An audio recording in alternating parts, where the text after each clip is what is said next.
כן, חזרנו. כמעט שכחנו, אבל את כל הבלגן שהתחיל השבוע פתחה פעולה חשאית שהסתבכה.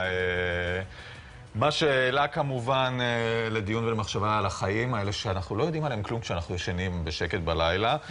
בהקשר הזה ספר חדש שיוצא עכשיו, שנקרא הסדק, שכותב אותו יריב ענבר, שם בדוי, מישהו שהיה שם ויכול בגלל תפקידו בעבר לדבר רק בשם בדוי ובפנים מוסתרות. מהגב, בוקר טוב לך. בוקר טוב. כשאתה שומע על פעולה כזאת, אני מניח שמעת כמו כולם בתקשורת, אבל החיבורים אצלך בראש הם הרבה יותר מהירים, ואתה מבין מה ולמה, ומה אתה חושב לעצמך? זה כששומעים על אירוע כזה שהסתבך, למי שמחובר לקהילייה ובטח לעולמות של יחידות מיוחדות ופעילויות בצד השני, זה משהו די טראומטי. צריך לזכור ש-99.9% מהפעולות לא מסתבכות, אף אחד לא שומע עליהן, אף אחד לא יודע. אני לא יודע מה קרה שם ואני לא מכיר את הפרטים, וכמו שאמרת, למדתי על זה מהתקשורת. גם אם היית יודע ומכיר, אפשר לדבר על זה כאן, אז זה לא רלוונטי. אבל כן, בהחלט לא נעים לשמוע. וכמה דברים כאלה, פעולות כאלה קורות בארץ ובחול, בזמן שאנחנו יושבים כאן, ואין לנו מושג בכלל. כלומר, יכול להיות שבאותו בית קפה שאני יושבת, נמצא מישהו שהוא בכלל בשירות הביטחון? קודם כל כן. פעולות כאלה קורות כל הזמן, צריך לזכור.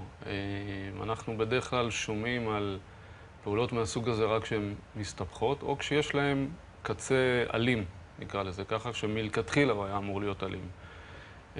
אבל מרבית הפעולות הן למטרות אחרות, שקטות, ואם הן מגיעות לכותרות העיתונים, אז משהו רע קרה. משהו רע קרה. בואו נדבר קצת על החיים של מי שנמצא שם, כי בסוף, אתה יודע, נחשפנו השבוע לגיבור אלמוני, שאפילו את השם ואת התמונה שלו אפשר לפרסם, שבאמת שם את חייו מנגד.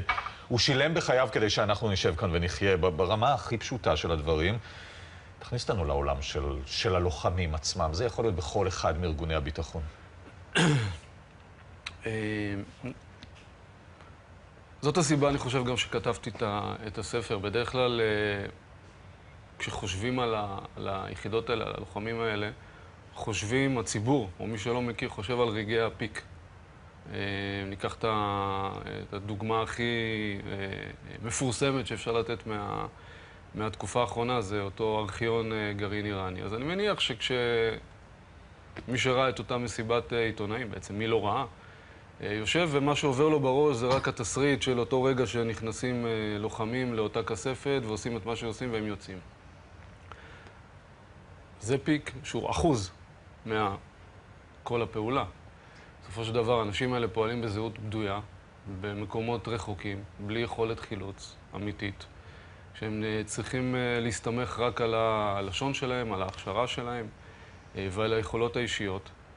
כשהמורכבות האמיתית היא בעצם מה אתה סוחב איתך מהזהות האמיתית שלך. אתה הרי לא יכול לנתק באמת, אתה רק כלפי חוץ. ממש, הופכים אתכם לשחקנים. זה סוג של משחק. הרי חדרנית שיכולה לדפוק בדלת, או מילה שאתה תוציא מהפה בעברית, יכולה להסגיר ולמוטט סיפור כיסוי שלם.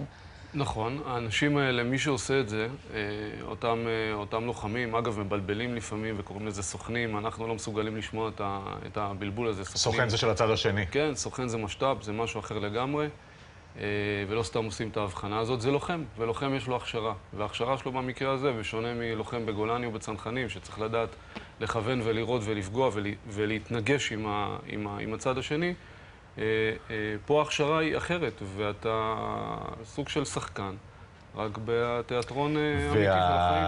והספר הזה, זה הספר השני שלך. נכון. קראתי גם את הראשון, אתה מקדשת, שהוא ספר מעולה, כמו שאתה יודע, אני גם אקרא את זה, אבל הספר הזה, זה החיים שלכם? הספר הזה הוא כן, הספר הזה הוא החיים של לוחמי הסתר, כשאני... היה לי חשוב להביא אותם בצורה הכי אותנטית. והסיפור אמיתי? זאת עלילה בדיונית שהיא משלבת בתוכה מציאות הכי יומיומית של כל מי שעוסק בפעילות כזאת. תגיד רק עוד דבר אחד, כמה קשה בתור מי שבא משם להוציא ספר כזה? כי אני מניח שהתנפלו עליך כולם, לא רק הפנים והשם שלך עשו עם פרסום, בטח צנזורה, ביטחון מידע, חברים ביחידה, כולם אמרו לך, אל תעשה את זה. לא החברים ביחידה, להפך. קודם כל אני תופס מעצמי בן אדם מאוד אחראי, לא כתבתי פה שום דבר שלא יודעים. אנחנו לא המצאנו את הריגול ולא המצאנו את עולם הכיסוי. אבל כן, מה שאפשר לומר, סיפרתי פה, וכן, זה עבר צנזורה וזה עבר ועדת שרים וזה לקח זמן והיו תיקונים והיו שינויים. אבל דווקא פידבקים, שזה מעניין, דווקא פידבקים של לוחמים בעבר ובהווה, היו פידבקים מצוינים, כי הם אומרים, שמע, זה מגיש באמת את מי שאנחנו ולא איזושהי פנטזיה מסביב. ובעיקר כי אתה כותב מצוין. תודה רבה. זה אני אעיד בתור קורא. וכמה צניעות. כן. תודה רבה. כן, לגמרי. טוב, תודה על זה.